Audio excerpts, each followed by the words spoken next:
Before Pearl Harbor, American pilots were already fighting Japan. They weren't supposed to exist. They weren't officially American. And before Pearl Harbor, they were already fighting Japan. These pilots were called the Flying Tigers, and for 7 months they terrorized an empire. In 1941, the United States was still neutral, but China was collapsing under Japanese air attacks. So President Roosevelt approved a secret plan. American pilots would quit the U.S. military, travel on civilian passports, and fight for China as volunteers. On paper, they were civilians. In the sky, they were warriors. Their leader was Claire Lee Chennault, a retired American air officer. He knew his pilots were outnumbered. Their planes, the P-40 Warhawk, were tough but not agile.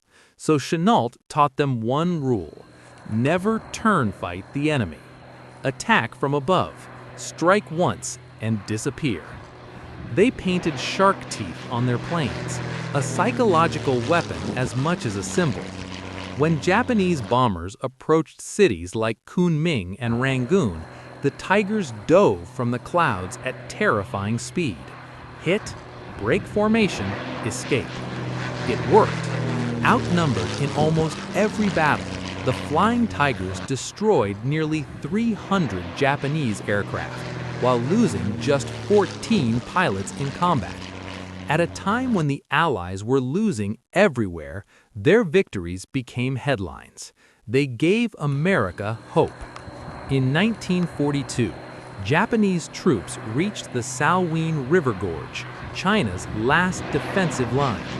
Flying Tigers pilots dove into the canyon, bombing bridges and supply lines non-stop. The invasion stopped.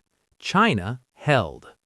On July 4, 1942, the Flying Tigers were disbanded, but their legacy lived on. They fought before America did. They won when hope was nearly gone. And the Shark Mouth became a legend of World War II.